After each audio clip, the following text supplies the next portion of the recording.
डाकिले छाड़ सी जो बाहर से भी जीवार मोर इंटरेस्ट नहीं कहीं फास्ट जो बाहर होता वर्षा प्रियदर्शनी सांगे भाई भाज नुह डायरेक्ट ना वर्षा प्रियदर्शनी सांगे से अलग प्रकार बाहर होता जो भोजी लोक खाई 10 दिन हगिले जाए फ्लाइट रे दिल्ली रे पहुंचले सेठी तो जो बाजा सी सुगा जान तो एक से सेठी जो बाहर सी गोटे बाहर भाई लगे मत तो आगे टिके पसंद नुह किंतु सी जो बाहर मोर भी से कौन इंटरेस्ट ना कि इच्छा ना कि खुशी भी नहीं किंतु कहले ना मोर सेमती किछि नाही से मो बांधवी पुनी एबे बधु हेला के फास्ट क्वेश्चन तो जते बांधवी कहउथिलो वर्षा प्रियदर्शनी जते छाड़ी देलो तापर कहलो से मो बांधवी मु ता सांग होई कि रहउची किंतु एबे बधु होई कि काहे कि नै कि आसिलो कटक किंतु बा हेला हेला किछि नाही किंतु एमिति मिछ कथा कहि बाहाबा सेईटा मते आज्ञा भारी बाधिला हीरो जदी बो को आनी ओडिसा रे चळैबो से कोड रोसई करिवो से रोसई करिवो रील्स बनेइबो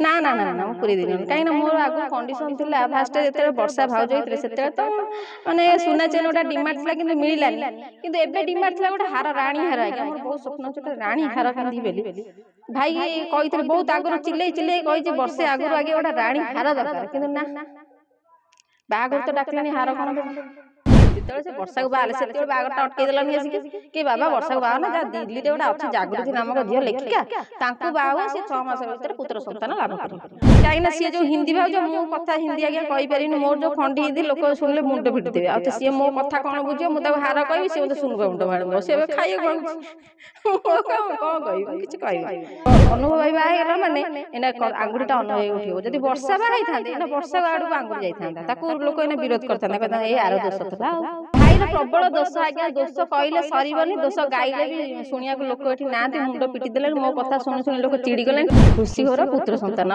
खुशी घर कोन खुशी तू केते मास भीतर भाई कर गोटे पुत्र संतान अरे बाबा बाबा जन 6 मास भीतर आबो दीदी आपन को भाई बाहा हे गेले आपन को डाकिथिले बागरु भाई तो कहतुनि कहीं भाई शब्दटा बहुत खराब हो गलानी बाहर तो डाकिले छाड़ सी जो बाहर से भी जीवार मोर इंटरेस्ट नहीं कहीं फास्ट जो बाहर होता वर्षा प्रियदर्शनी सांगे भाई भाज नुह डायरेक्ट ना धर वर्षा प्रियदर्शनी सांगे से अलग प्रकार बाहर होता जो भोजी लोक खाई 10 दिन हगिले माने भल भोजी होता लोभे खाई तामें खराब थिला आउ जो बाजा ढोल बाजी बर बाहर माने लोक जानी जे अनुभव बा होउचंदी किंतु एबे जो लुचिकी जाए फ्लाइट रे दिल्ली रे पहुंचले सेठी तो जो बाजा सी सुगा जान तो एकान से कान सेठी जो बाहर सी गोटे बाहर भाई लगे मत तो आगे टिके पसंद नुह बाकी रहा मो कथा मत तो आगे डाकिले से लज्जाजनक कथा थोबणिया मोर मुझे किंतु सी जो बाहेले मोर भी से कौन इंटरेस्ट ना कि इच्छा ना कि खुशी भी ना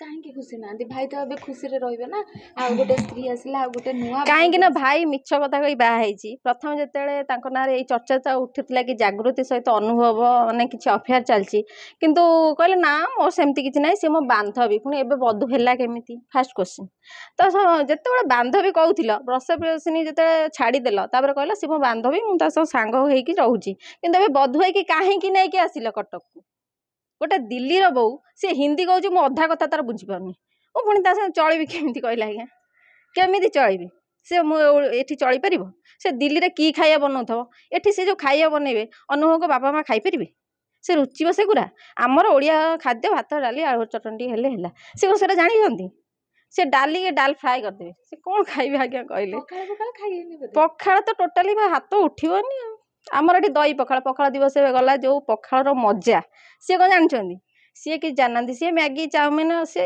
इटालियन खाद्य सब खाइबे आम सब चलनी से कथा मोर आगे भारी टेंशन किंतु आपण तो आगुरु कहउतिले कि माने आपण आगुरु कोन चाहूतिले अनुभव वर्षा एकाठी हे जानतो ना अलग हे जानतो नहीं एकाठी हम अलग कथा सेटा तो विधातार खेल सेटा भाग्यर लेखा मु तो से किसी करि परिबिनी मु जोड़ी परिबिनी कि छिड़ई परिबिनी किंतु ओपाड़ी भी परिबिनी किंतु बा हेला हेला किछि नाही किंतु एमिति मिछ कथा कहि बाहाबाटा सेईटा मते आज्ञा भारी बाधिला केना मोर गर्वरे कहउथली भाई मोर भारी भलो भाई मोर बढ़िया काम करछि भाई जो धोखा खाई गला बापा चली गले मन दुख भारी थिला किंतु ए जो मिछ कहि कि लोकन को धोखा देई लुचि कि जाई बाहाबाटा से तो बहुत बड़ अन्याय कथा आज्ञा मते पचारंदिनी कांदी पके मन झकर मुंड पिट देबी न कटक रे बहु हेई परिबेनी से ताले ହେଇପାରିବେ କି ନାହିଁ ସେଇଟା ତ ଆଗକୁ ଜଣା ପଡ଼ିବ। କ'ଣ ଏଇନା ଗୋଟେ ନ୍ୟୁଜ୍ରେ ଦେଖୁଥିଲି ରୋଷେଇ କରିପାରୁନାହାନ୍ତି ଜାଗୃତି। କାହିଁକି ରୋଷେଇ କରିପାରୁନାହାନ୍ତି? ଏଟା ଦିଲ୍ଲୀର ଯଦି ବୋଉକୁ ଆଣି ଓଡ଼ିଶାରେ ଚଳେଇବ ସେ କୋଉଠୁ ରୋଷେଇ କରିବ? ସେ ରୋଷେଇ କରିବନି ରିଲ୍ସ ବନେଇବ, ଆଉ କିଛି କରିପାରିବନି। ଆଚ୍ଛା ଆଚ୍ଛା, ଏବେ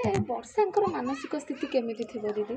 ବର୍ଷାଙ୍କ ମାନସିକ ସ୍ୱାମୀଙ୍କର ସ୍ଥିତି ଗୋଟେ ଦ୍ୱିତୀୟ ବିବାହ ଦେଖିସାରିଲା ମୁଁ ପରେ। ତ ଦ୍ୱିତୀୟ ବିବାହ ଦେଖି ସାରିଲା ପରେ ତାଙ୍କ ମାନସିକ ସ୍ଥିତି ତ କେହି ଦେଖିପାରୁନାହାନ୍ତି, କିନ୍ତୁ ନ୍ୟୁଜ୍ ବାଲା ଆଜ୍ଞା ଦେଖୁଛନ୍ତି, କହୁଛନ୍ତି ଭୋ ଭୋ ହେଇ କାନ୍ଦିଲା ବର୍ଷା, ମାଆଙ୍କ କୋଳରେ ମୁଣ୍ଡ ରଖି ଭୋ ଭୋ ହେଇ କାନ୍ଦିଲା ବର୍ଷା। ମୁଁ ତ ଆଜ୍ଞା ଦେଖିନି, ଯାହା କହୁଛନ୍ତି ମୁଁ ବି ଶୁଣୁଛି, କିନ୍ତୁ ଯାହା ବି ହେଲେ ଗୋଟେ ପ୍ରଥମେ ବିବାହ ହେଇଥିଲେ ମାନେ ଗୋଟେ ପୁଅ ଭୁଲିଯିବାଟା ବହୁତ ସହଜ, କିନ୍ତୁ ଗୋଟେ ଝିଅ ଭୁଲିଯିବା ବହୁତ କଷ୍ଟ। ଗୋଟେ ଝିଅ ମନରେ ଯାହା ବି ହେଲେ ଟିକେ ଦୁଃଖ ଥିବ, ନିଜ ସ୍ୱାମୀକୁ ଆଉ ଗୋଟେ ଝିଅ ସହିତ ଦେଖିବା, ପୁଣି ବାହାଘର, ବହୁତ କଷ୍ଟଦାୟକ ଜିନିଷ। କିନ୍ତୁ ସେ କଷ୍ଟଟା ସିଏ କାହାକୁ କୁହନ୍ତିନି କି କାହାକୁ ଦେଖାନ୍ତିନି, ନିଜ ଭିତରେ ଚାପି ରଖି ସୋସିଆଲ ୱାର୍କ କରିଚାଲୁଛନ୍ତି, ବହୁତ ଭଲ କାମ କରୁଛନ୍ତି। ସିଏ ସେଇ କାମରେ ବି ବହୁତ ଆଗକୁ ଯିବେ। ଆପଣ ଯଦି ତାଙ୍କ ଘରେ ଥାନ୍ତେ କ'ଣ ଜାଗୃତିଙ୍କୁ ଘରେ ପୁରେଇ ଦେଇନଥାନ୍ତେ? ନା ନା ନା ନା ମୁଁ ପୁରେଇ ଦେଇନଥାନ୍ତି। କାହିଁକିନା ମୋର ଆଗରୁ କଣ୍ଡିସନ୍ ଥିଲା, ଫାଷ୍ଟ ଯେତେବେଳେ ବର୍ଷା ଭାଉଜ ହେଇଥିଲେ ସେତେବେଳେ ତ ମାନେ ସୁନା ଚେନ୍ ଗୋଟେ ଡିମାଣ୍ଡ ଥିଲା କିନ୍ତୁ ମିଳିଲାନି। କିନ୍ତୁ ଏବେ ଡିମାଣ୍ଡ ଥିଲା ଗୋଟେ ହାର, ରାଣୀ ହାର। ଆଜ୍ଞା ମୋର ବହୁତ ସ୍ୱପ୍ନ ଅଛି ଗୋଟେ ରାଣୀ ହାର ପିନ୍ଧିବି ବୋଲି। ଭାଇ କହିଥିଲି ବହୁତ ଆଗରୁ, ଚିଲେଇ ଚିଲେଇ କହିଛି ବର୍ଷେ ଆଗରୁ ଆଜ୍ଞା ଗୋଟେ ରାଣୀ ହାର ଦରକାର, କିନ୍ତୁ ନା, ବାହାଘର ତ ଡାକିଲେଣି ହାର କ'ଣ ଦେବି? ହାର ଆଜ୍ଞା ମିଳିଲାନି। ସେଥିପାଇଁ ମୁଁ ଯଦି ବି ତାଙ୍କ ଘରେ ଥାଆନ୍ତି, ଘର ତ ଘର, ଆମ କଟକ ଭିତରେ ପୁରେଇ ଦେଇନଥାନ୍ତି ଆଉ। ଆଚ୍ଛା, ଅନେକ ଗୋଟେ ବାବା କହିଲେ ଯେ 6 ମାସ ସେ ଭିତରେ ଅନୁଭବ ବାପା ହେଇଯିବେ। ଜାଗୃତିକୁ ବାହା ହେଇଗଲେ 6 ମାସ ଭିତରେ ସେ ବାପା ହେଇଯିବେ। ମାନେ କ'ଣ ସେ ବାପା ହେବା ପାଇଁ ଜାଗୃତିକୁ ବାହା ହେଇଛି? କେ ଜାଣିବା ସେ ବାବା ଯୋଉ ଗପୁଛି ସୋସିଆଲ ମିଡ଼ିଆରେ, ଅନର୍ଗଳ ଗପ, କିଛି ଅଣ୍ଡି ତାର କିଛି ନାହିଁ। କେତେବେଳେ କହୁଛି ବର୍ଷା ମା ହେଇପାରିବନି, କେତେବେଳେ କହୁଛି ଅନୁଭବ ଜାଗୃତି ବାହା ହେଲେ 6 ମାସରେ ମା। କେମିତି ଏଇଟା କ'ଣ ସମ୍ଭବପର ଜିନିଷ? ସେ ବାବାକୁ ଆଜ୍ଞା ପଚାରନ୍ତୁ, ଦେଖାହେଲେ ମୁଁ ତ ପର୍ସନାଲି ପଚାରିବି କେମିତି ତମେ କ'ଣ ତାଙ୍କ କୁଣ୍ଡଳି ଲେଖିଥିଲ? ଯଦି ଲେଖିଥିଲ ଆଗରୁ ଥେଲ କୋଉଠି? ଯେତେବେଳେ ସେ ବର୍ଷାକୁ ବାହା ହେଲେ ସେତେବେଳେ ବାହାଘରଟା ଅଟକେଇ ଦେଲନି ଆସିକି, କି ବାବା ବର୍ଷାକୁ ବାହା ନା, ଯାହା ଦିଲ୍ଲୀରେ ଗୋଟେ ଅଛି ଜାଗୃତି ନାମକ ଝିଅ ଲେଖିକା, ତାଙ୍କୁ ବାହା ହୁଅ, ସେ 6 ମାସ ଭିତରେ ପୁତ୍ର ସନ୍ତାନ ଲାଭ କରିବ। ଆଉ କାହିଁକି ଏମିତି ଯାତ୍ରା କରୁଥିଲା? ଏତେ ପାଲା କାହିଁ ହେଲା? ଏତେ କଣ୍ଟ୍ରୋଭର୍ସି ଆସିଲା କାହିଁକି? ଏତେ ଯାତ୍ରା ହେଲା କାହିଁ? ମୁଁ ଚିଲେଇ ଚିଲେଇ ଗର୍ଜିଲି କାହିଁକି? ପ୍ରଥମ କଥା ନା, ତାହେଲେ କ'ଣ ଅନୁଭବ ଶୀଘ୍ର ବାପା ହେଇଯିବେ? ଆପଣଙ୍କୁ କ'ଣ ଲାଗୁଛି? ମତେ କିଛି ଲାଗୁନି ଆଜ୍ଞା, ମୋର କିଛି ଲାଗିବାର ବି ଜିନିଷ ନାହିଁ। କାହିଁକିନା ମୋ ମନ ଦୁଃଖ, ମୁଁ କିଛି କହିବାକୁ ଚାହୁଁନି ଆଜ୍ଞା। କାନ୍ଦି କାନ୍ଦି ମୋ ଆଖିରୁ ତଳ କଳା ପଡ଼ିଗଲାଣି। ଦେଖିଥିବେ ମେକଅପ୍ ନେଇ ଗୋରା ହେଇଛି। ଆଉ ଭାଇ ବାହା ହେଲା, ଡାକିଲାନି, ଟିକେଟ୍ ଫିଲ୍ମରେ ଟିକେଟ୍ ମିଳିଲାନି, ନଣନ୍ଦ ପୁଟରେ କିଛି ମିଳିଲାନି। କେତେ ଦୁଃଖ ଆଜ୍ଞା ଚାପିକି ରଖିବି। ସେଥିପାଇଁ ଭାବିଛି ଏଇ କଟକଟା ଛାଡ଼ିଦେବି, ଦିଲ୍ଲୀରେ ଯାଇ ରହିବି, ଆଉ ଭାଉଜ ଘରେ ରହିବି। ଆପଣ ତ ନିଜେ କଟକରେ ରହୁଛନ୍ତି, ଆଉ ଏଇଠି ତ ଭାଇ ଘର, ଯାଇକି ନୂଆ ଭାଉଜଙ୍କୁ ଦେଖିବେନି? ଦେଖିବାକୁ ଇଚ୍ଛା ଥିଲେ ମିଳିବ କ'ଣ? ଯଦି କିଛି ମିଳନ୍ତା ତାହେଲେ ମୁଁ ଯାଆନ୍ତି। କିଛି ତ ମିଳିବାର ଚାନ୍ସ ନାହିଁ, ମୁଁ ଜାଣିଛି। କାହିଁକିନା ସିଏ ଯେଉଁ ହିନ୍ଦୀ ଭାଉଜ, ମୁଁ କଥା ହିନ୍ଦୀ ଆଜ୍ଞା କହିପାରିବିନି। ମୋର ଯେଉଁ ଖଣ୍ଡି ହିନ୍ଦୀ, ଲୋକ ଶୁଣିଲେ ମୁଣ୍ଡ ପିଟିଦେବେ। ଆଉ ତ ସିଏ ମୋ କଥା କ'ଣ ବୁଝିବ? ମୁଁ ତାକୁ ହାର କହିବି, ସିଏ ମୋତେ ସୁନୁବା ମୁଣ୍ଡ ଭାଣିଦେବ। ସେ ଏବେ ଖାଇବାକୁ ମାଗୁଛି, ମୁଁ କ'ଣ କହିବି? ମୁଁ କିଛି କହିବି। ଯୋଉ ନୂଆ ଭାଉଜ ପାଦରେ ଅଳତା ଲଗେଇ ଦିଅନ୍ତି ଗଲେ, ଆପଣ ଗଲେ କ'ଣ ସେ ଅଳତା ନା ନା ନା, ଲଗେଇ ସିଏ ଅଳତା ଲଗେଇଦେବେନି। ଡାଇରେକ୍ଟ କହିବେ ଆସ ମେକଅପ୍ ନବ ରିଲ୍ସ ବନେଇବ। ଅଳତା ସିଏ ଆଉ ଢଙ୍ଗ ଅଛି? ସିଏ ଦିଲ୍ଲୀର ବସି ଜାଣିଛନ୍ତି ଅଳତା ମାନେ କ'ଣ? ସେ ସେଗୁଡ଼ା ଜାଣିଛନ୍ତି? ସେଟା କିଛି ଜାଣିନାହାନ୍ତି। ତାମାନେ ସେ ଓଡ଼ିଆ ଢଙ୍ଗରେ କିଛି ବି ନା, କରିପାରିବେ? ସେ ଜାଣିନାହାନ୍ତି କିଛି। ସେ ହିନ୍ଦୀରେ କଥାବାର୍ତ୍ତା କରୁଛନ୍ତି। ସେ ତ ଯୋଉ କଥା କହୁଛନ୍ତି ମୁଁ ତ ଅଧା ବୁଝିପାରୁନି। ସେ ଯୋଉ ବାଇଟ୍ ଦଉଛନ୍ତି ମୁଁ ଅଧା ବୁଝିପାରୁନି। ତାଙ୍କ ରୋଷେଇ କ'ଣ ଖାଇବୁ, ତାଙ୍କ ଅଳତା କ'ଣ ଲଗେଇବୁ, ତାଙ୍କ କଥା କ'ଣ ବୁଝିବୁ? ବହି ଲେଖିକି ଅନୁଭବକୁ ଇମ୍ପ୍ରେସ୍ କରେଇଦେଲେ କି? ହଁ, ସେ କ'ଣ ବହିଟା କେମିତି ଲେଖିଥିଲା? ଓଡ଼ିଆରେ ଲେଖିଥିଲେ ନା ହିନ୍ଦୀରେ ଲେଖିଥିଲେ? ଓଡ଼ିଆରେ ବି ଲେଖିଥିଲେ, ହିନ୍ଦୀରେ ବି ଲେଖିଥିଲେ, ଇଂଲିଶରେ ବି ଲେଖିଥିଲେ। ସବୁ ମିଶେଇ ନେଇକି ଦେଇଥିଲେ। ଆଉ ସେଇ ତାଙ୍କୁ ଇମ୍ପ୍ରେସ୍ କରିବା ପାଇଁ ସେ ଲେଖିଥିଲେ ବହି। ହଁ, ତା ସତ କଥା। ଆଉ ଇମ୍ପ୍ରେସ୍ କରିବାକୁ ଲେଖିଥିଲେ, ଆଉ କ'ଣ ପାଇଁ ଲେଖିଥିଲେ? ଯଦି ଆଉ କାହା ବିଷୟରେ ଲେଖିଲେନି, ମୋ ବିଷୟରେ ତ ଲେଖିଲେନି ଗୋଟେ। ମୋ ବିଷୟରେ ଗୋଟେ ବହି ଲେଖି ଦେଇଥାନ୍ତେ। ମୁଁ ଗୋଟେ କେତେ ବଡ଼ ୟୁଜର, ଗୋଟେ ରୋଷ୍ଟର, ଗୋଟେ ନିଶା ନାଁରେ ମୁଁ ପରିଚିତ। ମୋତେ ନିଶାକୁ ନେଇ ଗୋଟେ ବହି ଲେଖିଥାନ୍ତେ ନା, ଭଲ ହେଇଥାନ୍ତା। ଆଚ୍ଛା, ଏବେ ଅନୁଭବକୁ ସମସ୍ତେ କାହିଁକି ଭୁଲ ବୁଝୁଛନ୍ତି? କାହିଁକି ନା ସେ ବାହା ହେଇଗଲେ ବା। ଆଉ ବର୍ଷା ଏବେ ଯଦି ବାହା ହେଇଥାନ୍ତେ ଭୁଲ ବୁଝୁନଥାନ୍ତେ? ହଁ, ତାକୁ ଭୁଲ ବୁଝୁଛନ୍ତି। ବାହା ହେବେନି ନା ନା ନା ନା, ସେମିତି ଛାଡ଼ିକି ରହିଥାନ୍ତି। ଯୁଆଡ଼େ ବର୍ଷା ଆଜ୍ଞା ସିଆଡ଼େ ଛତା। ଏଠି ଅନୁଭବ ଭାଇ ବାହା ହେଇଗଲା ମାନେ ଏଇନା ଆଙ୍ଗୁଠିଟା ଅନୁଭବ ଭାଇ ଉଠିବ। ଯଦି ବର୍ଷା ବାହା ହେଇଥାନ୍ତେ ଏଇନା ବର୍ଷା ଆଡ଼କୁ ଆଙ୍ଗୁଠି ଯାଇଥାନ୍ତା। ତାକୁ ଲୋକ ଏଇନା ବିରୋଧ କରିଥାନ୍ତେ, କହିଥାନ୍ତେ ଏଇ ଆର ଦୋଷ ଥିଲା। ଆଉ ତାମାନେ ଲୋକଙ୍କର କ'ଣ ଅଭିଶାପ ପଡ଼ିବ କି ଅନୁଭବ ଜାଗୃତି ଉପରେ? ନା ନାଇଁ, ଅଭିଶାପ କାହିଁ ପଡ଼ିବ? ନୂଆ ଯୋଡ଼ି ବାହା ହେଇଛନ୍ତି, ଭଲରେ ରୁହନ୍ତୁ, ସୁଖରେ ରୁହନ୍ତୁ, ଶାନ୍ତିରେ ରୁହନ୍ତୁ। କିନ୍ତୁ ଗୋଟିଏ ମାନେ ଦେଖିବାକୁ ନ ମିଳୁ, ଯେମିତି ବର୍ଷା ଗଲା ଜାଗୃତି ହେଲା, ଜାଗୃତି ଯାଇକି ଆଉ କେହି ନ ଆସନ୍ତୁ, ସେଇ ଗୋଟେଟା ରହିଲେ ଭଲ। ଆଚ୍ଛା ପ୍ରଥମ ବିବାହ ପରେ ଦ୍ୱିତୀୟ ବିବାହ ଚାଲିବ ତ? ଚାଲୁଛି କି ଗଡୁଛି କି ରହୁଛି ସେଇଟା ଦେଖି ଭାଇଙ୍କର ଆକ୍ଚୁଆଲି ଦୋଷଟା କୋଉଠି? ଭାଇର ପ୍ରବଳ ଦୋଷ ଆଜ୍ଞା। ଦୋଷ କହିଲେ ସରିବନି, ଦୋଷ ଗାଇଲେ ବି ଶୁଣିବାକୁ ଲୋକ ଏଠି ନାହାନ୍ତି। ମୁଣ୍ଡ ପିଟି ଦେଲେଣି, ମୋ କଥା ଶୁଣି ଶୁଣି ଲୋକ ଚିଡ଼ି ଗଲେଣି। କିଏ ଗୋଟେ ଗଦର ଗଦର ହେଉଛି ସୋସିଆଲ ମିଡ଼ିଆରେ ଆସିକି।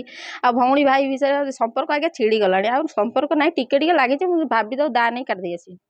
ଆଚ୍ଛା ତ ୟା ପରେ କଣ ଖୁସି ଖବରଟା ଶୁଣିବାକୁ ମିଳିବ ବୋଲି ଆପଣ ଆଶା କରୁଛନ୍ତି? ଖୁସି ଖବର ପୁତ୍ର ସନ୍ତାନ ହବ। ଆଉ ଖୁସି ଖବର ଆଉ କଣ? ଖୁସି ଆପଣ କୁହନ୍ତୁ କେତେ ମାସ ଭିତରେ ଭାଇଙ୍କର ଗୋଟେ ପୁତ୍ର ସନ୍ତାନ ଆରେ ଲାଭ? ବାବା ଭାବୁଛନ୍ତି 6 ମାସ ଭିତରେ ହବ। ଆପଣଙ୍କୁ କଣ ଲାଗୁଛି 6 ମାସ ଲାଗିବ ନା ବର୍ଷେ 2 ବର୍ଷ ଲାଗିବ? ମତେ ଲାଗୁଛି ହବ 2 ବର୍ଷ ଖଣ୍ଡେ ଲାଗିବ ଆଉ। କିନ୍ତୁ ପୁତ୍ର ହବ? ପୁତ୍ର ହବ। ଆଚ୍ଛା ଆପଣ ତ ତଥାପି ଯିବେନି ତାଙ୍କ ନା ପାଖକୁ? ନା ନା ମୋର ଆଉ ଯିବାର ଚାନ୍ସ ନାହିଁ। କାହିଁକିନା ଯୋଉଠି ସମ୍ମାନ ନାହିଁ, ମୁଁ ତ ପାଣି ଗ୍ଲାସ ଦେଲେ ବି ସମ୍ମାନ, କିନ୍ତୁ ସେଠି ସମ୍ମାନ ନାହିଁ, ହାର ତ ଦେଲେନି, ଆଉ ଯିବି କାହିଁକି? ଆଉ ଯିବାକୁ ଚାହୁଁନି କି କିଛି କହିବାକୁ ବି ଚାହୁଁନି।